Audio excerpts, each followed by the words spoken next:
ایک شوہر کو اپنے گھر میں اپنی بیوی کے ساتھ کس طرح رہنا چاہیے تاکہ ان کی زندگی سکون اور راحت سے گزرے؟ تو گھر کو آباد کرنے کے لیے کچھ اصول ہوتے ہیں۔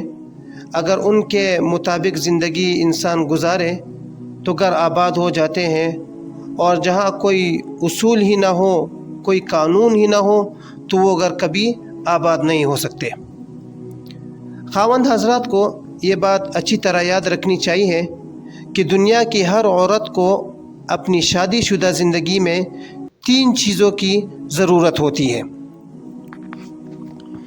پہلی چیز جو عورت کو چاہیے ہوتی ہے وہ ہے تحفظ، سیکیورٹی، کہ اس کی جان محفوظ ہو، اس کی عزت محفوظ ہو، اس کا ایمان محفوظ ہو، کیونکہ وہ اپنی شوہر کی خاطر ہی اپنا گھر بار چھوڑ کر آئی ہے۔ تو حفاظت کے لیے پہلی بات تو یہ ہے کہ شوہر اس کے لیے ایک گھر منتخب کریں جہاں وہ اپنے بچوں کے ساتھ محفوظ رہ سکیں۔ اگر خاوند بیوی کو کسی ایسی جگہ میں رکھے گا جہاں اس کی عزت محفوظ نہ ہوگی، اس کی جان محفوظ نہ ہوگی، تو پھر اس کا گھر آباد نہیں ہو سکتا۔ اور یہ بات بھی یاد رکھیں کہ عورت میں کچھ اچھائیاں بھی ہوتی ہے اور کچھ کمزوریاں بھی ہوتی ہے، آخر وہ بھی انسان ہے۔ تو آپ نے عورت کو اس کی اچھائیوں اور کمزوریوں دونوں کے ساتھ اپنانا ہوگا، اور بیوی کو یہ تسلی دینی ہوگی کہ اب تمہارے نفع اور نقصان کا میں ذمہ دار ہوں۔ تو پھر یہ عورت احساس کرے گی کہ میرا شوہر میرا سہارا ہے، میری زندگی کا سایہ ہے، اب مجھے فکر کرنے کی ضرورت ہی نہیں ہے، اب مجھے سیکیورٹی مل گئی، تحفظ مل گیا۔ تو پھر دیکھیں کہ آپ کا گھر کیسے پرسکون ہوتا ہے۔ لیکن اگر آپ چھوٹی چھوٹی چیزوں پر گھر سے نکال دینے کی دھمکی دیں گے یا طلاق دینے کی دھمکی دیں گے تو پھر آپ کا گھر کبھی آباد نہیں ہو سکتا۔ تو پہلی چیز جو عورت کو چاہیے ہوتی ہے وہ ہے تحفظ اور سیکیورٹی۔ دوسری چیز جو عورت کو چاہیے ہوتی ہے وہ ہے اپنے شوہر کی توجہ، اٹینشن، یعنی خاوند اپنی بیوی کو وقت دے، اس کے ساتھ وقت گزارے، اس کی ضروریات کو محسوس کرے، اس کا حال احوال پوچھے۔ یہ نہ ہو کہ خاوند دفتر کے کاموں میں یا کاروبار میں مصروف ہوں اور بیوی گھر میں بیمار پڑی رہے اور اس کے پاس ٹائم ہی نہ ہو اس کو ڈاکٹر کے پاس لے جانے کے لیے۔ تو جب عورت کو یہ محسوس ہوگا کہ میرا خاوند تو مجھے توجہ ہی نہیں دیتا، میرا خیال ہی نہیں رکھتا، تو عورت کبھی پرسکون زندگی نہیں گزار سکتی۔ لہٰذا خاوند کی یہ ذمہ داری ہے کہ وہ اپنی بیوی کو ٹائم دے اور توجہ دے۔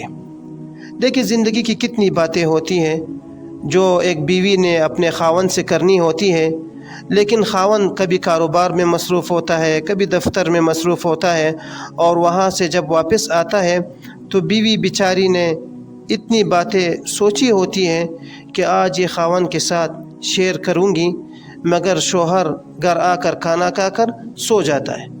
تو دیکھیں پھر وہ اپنی یہ باتیں کس سے شیئر کریں گی؟ تو یہ نہیں کرنا چاہیے، بلکہ بیوی کو توجہ دینی چاہیے کہ وہ اپنے دل کا دکھ سکھ آپ کو بتا سکیں اور وہ اپنی ہر بات اپنے شوہر کے ساتھ شیئر کر سکے۔ اس کو کہتے ہیں توجہ اور اٹینشن۔ ہمارے یہاں ہوتا یہ ہے کہ میاں باہر سے آیا اور بیوی اس کے لیے تیار ہو کر بیٹھی ہے کہ خاوند آئے گا اور میرے ساتھ کھانا کھائے گا، مگر خاوند صاحب کا کاروبار کے معاملے میں کسی سے اگر جھگڑا ہو گیا ہو اور گھر آئے تو کہنے لگتا ہے کہ میں نے تو کھانا نہیں کھانا، میں نے بس سونا ہے۔ اب ذرا سوچئے کہ بیوی کے دل پر کیا گزرے گی؟ اگر خاوند بیوی کو توجہ ہی نہ دے تو بیوی کو کبھی سکون نہیں مل سکتا، وہ ہمیشہ پریشان ہی رہے گی۔ تو توجہ دینا یہ اس کا شرعی حق ہے، اور خاوند کی ذمہ داری ہے کہ وہ بیوی کو توجہ دے تاکہ اسے سکون ملے۔ تیسری چیز جو ایک عورت کو چاہیے ہوتی ہے وہ ہے حوصلہ افزائی۔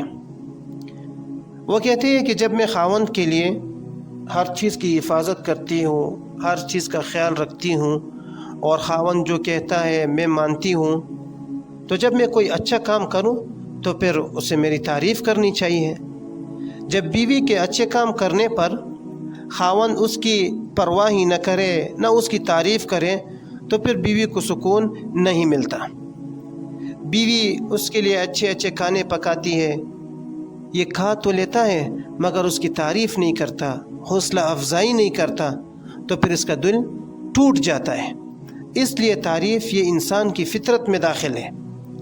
لیکن دنیا میں ہر بندہ یہ چاہتا ہے کہ اگر وہ کوئی اچھا کام کرے تو اس کی تعریف ہونی چاہیے، اگر اچھے کام پر اس کی تعریف نہ کی جائے تو اس کا دل ٹوٹ جاتا ہے۔ یہ ایک فطری تقاضا ہے۔ تو خاوند کو بھی بیوی کے اچھے کام کرنے پر اس کی تعریف کرنی چاہیے۔ تو یہ 3 بنیادی چیزیں اگر شوہر اپنی بیوی کو فراہم کریں تو پھر دیکھیں کہ آپ کا گھر کیسے پرسکون بنتا ہے۔